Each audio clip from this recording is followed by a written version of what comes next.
Hypnos.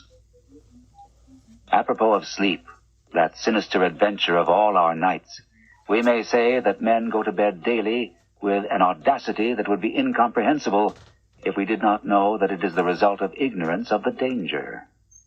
Baudelaire. May the merciful gods, if indeed there be such, guard those hours when no power of the will or drug that the cunning of man devises can keep me from the chasm of sleep. Death is merciful, for there is no return therefrom. But with him who has come back out of the nethermost chambers of night, haggard and knowing, peace rests nevermore. Fool that I was to plunge with such unsanctioned frenzy into mysteries no man was meant to penetrate. Fool or god that he was, my only friend, who led me and went before me, and who in the end passed into terrors which may yet be mine.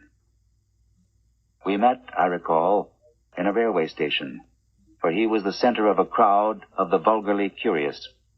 He was unconscious, having fallen in a kind of convulsion which imparted to his slight black-clad body a strange rigidity.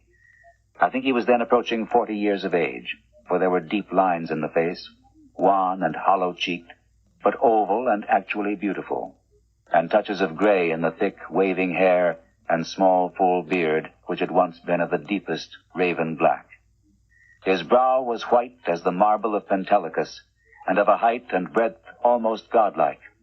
I said to myself, with all the ardor of a sculptor, that this man was a faun's statue out of antique Hellas, dug from a temple's ruins and brought somehow to life in our stifling age, only to feel the chill and pressure of devastating years. And when he opened his immense, sunken, and wildly luminous black eyes, I knew he would be thenceforth my only friend, the only friend of one who had never possessed a friend before. For I saw that such eyes must have looked fully upon the grandeur and the terror of realms beyond normal consciousness and reality, realms which I had cherished in fancy, but vainly sought.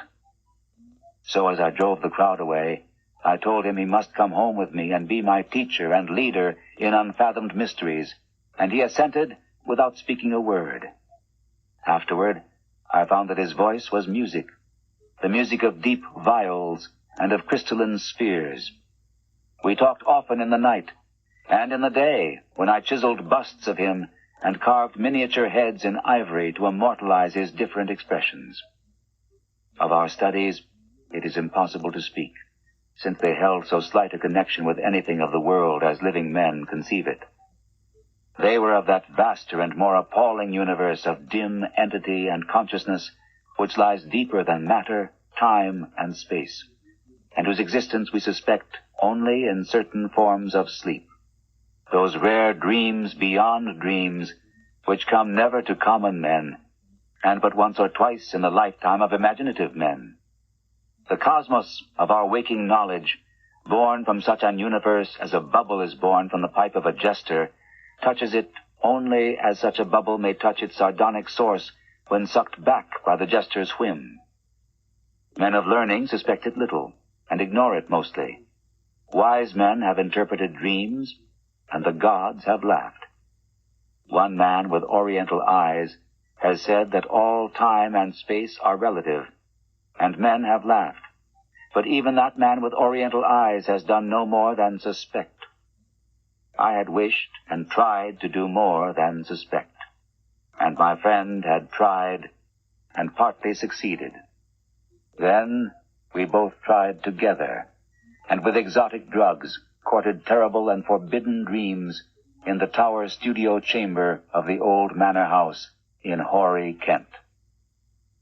Among the agonies of these after days is that chief of torments, inarticulateness. What I learned and saw in those hours of impious exploration can never be told, for want of symbols or suggestions in any language. I say this because from first to last, our discoveries partook only of the nature of sensations, sensations correlated with no impression which the nervous system of normal humanity is capable of receiving. They were sensations, yet within them lay unbelievable elements of time and space, things which at bottom possess no distinct and definite existence. Human utterance can best convey the general character of our experiences by calling them plungings or soarings. For in every period of revelation, some part of our minds broke boldly away from all that is real and present, rushing aerially along shocking, unlighted, and fear-haunted abysses, and occasionally tearing through certain well-marked and typical obstacles describable only as viscous, uncouth clouds of vapors. In these black and bodiless flights, we were sometimes alone and sometimes together. When we were together, my friend was always far ahead. I could comprehend his presence, despite the absence of form, by a species of pictorial memory, whereby his face appeared to me, golden from a strange light and frightful with its weird beauty.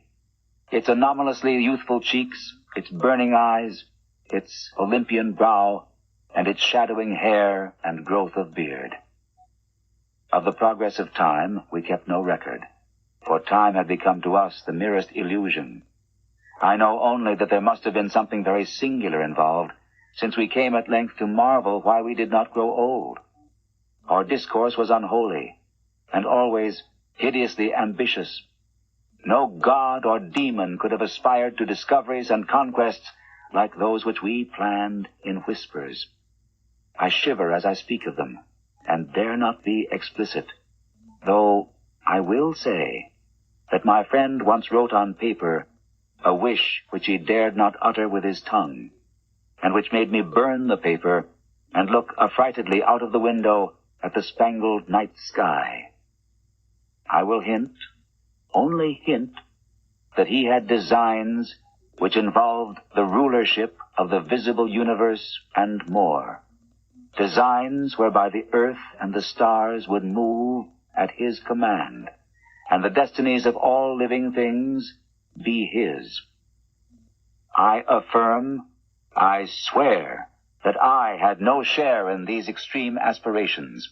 Anything my friend may have said or written to the contrary must be erroneous, for I am no man of strength to risk the unmentionable warfare in unmentionable spheres by which alone one might achieve success. There was a night when winds from unknown spaces whirled us irresistibly into limitless vacua beyond all thought and entity. Perceptions of the most maddeningly untransmissible sort thronged upon us. Perceptions of infinity, which at the time convulsed us with joy, yet which are now partly lost to my memory and partly incapable of presentation to others. Viscous obstacles were clawed through in rapid succession, and at length I felt that we had been borne to realms of greater remoteness than any we had previously known. My friend was vastly in advance as we plunged into this awesome ocean of virgin ether, and I could see the sinister exultation on his floating, luminous, too youthful memory face. Suddenly, that face became dim and quickly disappeared, and in a brief space I found myself projected against an obstacle which I could not penetrate. It was like the others, yet incalculably denser, a sticky, clammy mass, if such terms can be applied to analogous qualities in a non-material sphere. I felt, been halted by a barrier which my friend and leader had successfully passed. Struggling anew, I came to the end of the drug dream and opened my physical eyes to the tower studio, in whose opposite corner reclined the pallid and still unconscious form of my fellow dreamer, weirdly haggard and wildly beautiful as the moon shed gold-green light on his marble features. Then, after a short interval, the form in the corner stirred, and may pitying heaven keep from my sight and sound another thing like that which took place before me. I cannot tell you how he shrieked, or what vistas of unvisitable hells gleamed for a second in black eyes crazed with fright. I can only say that I fainted, and did not stir till he himself recovered, and shook me in his frenzy for someone to keep away the horror and desolation. That was the end of our voluntary searchings in the caverns of dream. Awed, shaken, and portentous, my friend, who had been beyond the barrier, warned me that we must never venture within those realms again. What he had seen, he dared not tell me. But he said, from his wisdom, that we must sleep as little as possible, even if drugs were necessary to keep us awake. That he was right, I soon learned from the unutterable fear which engulfed me whenever consciousness lapsed. After each short and inevitable sleep, I seemed older, whilst my friend aged with a rapidity almost shocking. It is hideous to see wrinkles form and hair whiten almost before one's eyes. Our mode of life was now totally altered. Heretofore a recluse, so far as I know, his true name and origin never having passed his lips, my friend now became frantic in his fear of solitude. At night he would not be alone, nor would the company of a few persons calm him. His sole relief was obtained in revelry of the most general and boisterous sort, so that few assemblies of the young and gay were unknown to us. Our appearance and age seemed to excite in most cases a ridicule which I keenly resented, but which my friend considered a lesser evil than solitude, especially as he was afraid to be out of doors alone when the stars were shining, and if forced to this condition, he would often glance furtively at the sky as if hunted by some monstrous thing therein. He did not always glance at the same place in the sky. It seemed to be a different place at different times. On spring evenings, it would be low in the northeast. In the summer, it would be nearly overhead. In the autumn, it would be in the northwest. In winter, it would be in the east, but mostly if in the small hours of morning. Midwinter evenings seemed least dreadful to him. Only after 2 years did I connect this fear with anything in particular, but then I began to see that he must be looking at a special spot on the celestial vault whose position at different times corresponded to the direction of his glance, a spot roughly marked by the constellation Corona Borealis. We now had a studio in London, never separating, but never discussing the days when we had sought to plumb the mysteries of the unreal world. We were aged and weak from our drugs, dissipations, and nervous overstrain, and the thinning hair and beard of my friend had become snow-white.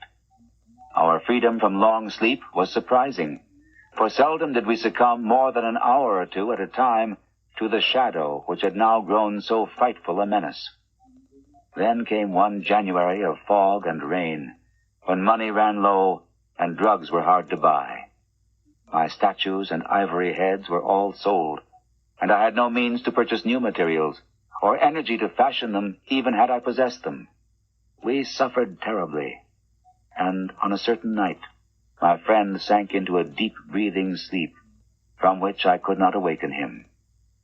I can recall the scene now, the desolate, pitch-black garret studio under the eaves, with the rain beating down, the ticking of our lone clock, the fancied ticking of our watches as they rested on the dressing table, the creaking of some swaying shutter in a remote part of the house, certain distant city noises muffled by fog and space, and worst of all, the deep, steady, sinister breathing of my friend on the couch, a rhythmical breathing which seemed to measure moments of supernal fear and agony for his spirit as it wandered in spheres forbidden, unimagined, and hideously remote.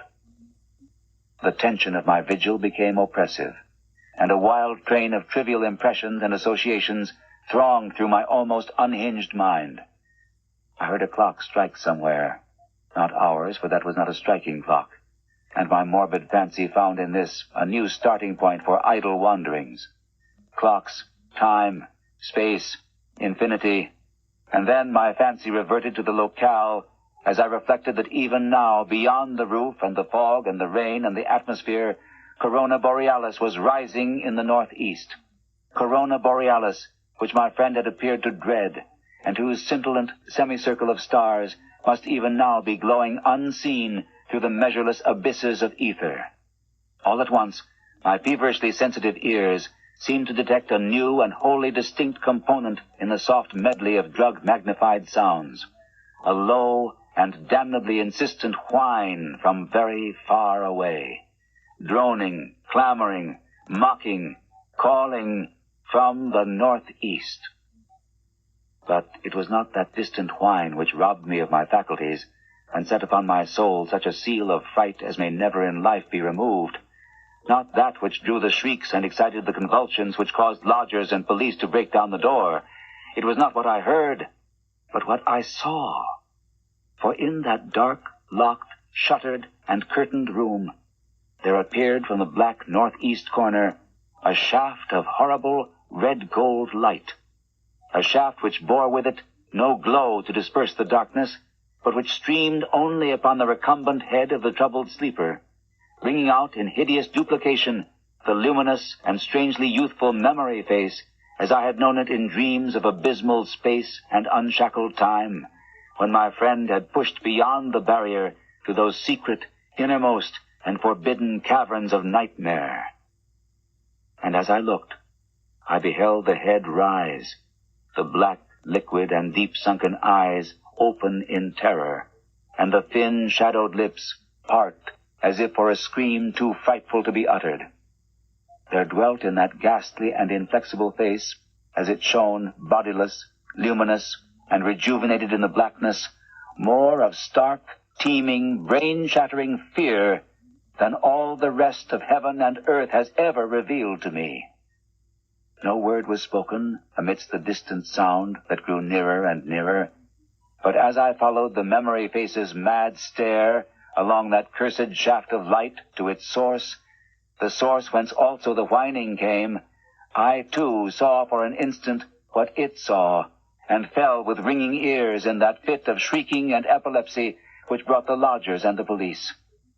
Never could I tell, try as I might, what it actually was that I saw, nor could the still face tell, for although it must have seen more than I did, it will never speak again.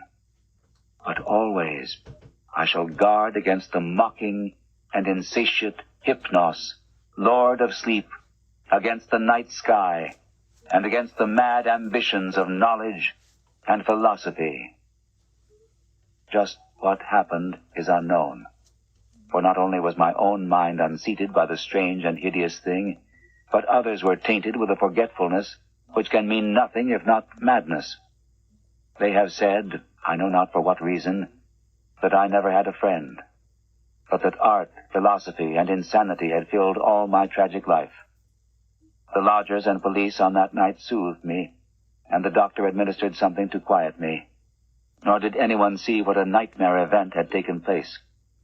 My stricken friend moved them to no pity, but what they found on the couch in the studio made them give me a praise which sickened me, and now a fame which I spurn in despair as I sit for hours, bald, gray-bearded, shriveled, palsied, drug-crazed, and broken, adoring and praying to the object they found. For they deny that I sold the last of my statuary, and point with ecstasy at the thing which the shining shaft of light left cold, petrified, and unvocal. It is all that remains of my friend, the friend who led me on to madness and wreckage.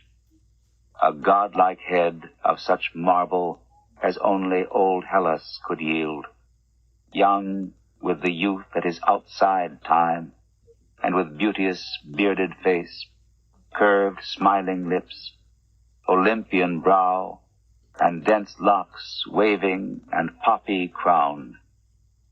They say that haunting memory face is modeled from my own, as it was at 25. But upon the marble base is carven a single name in the letters of Attica, Hypnos.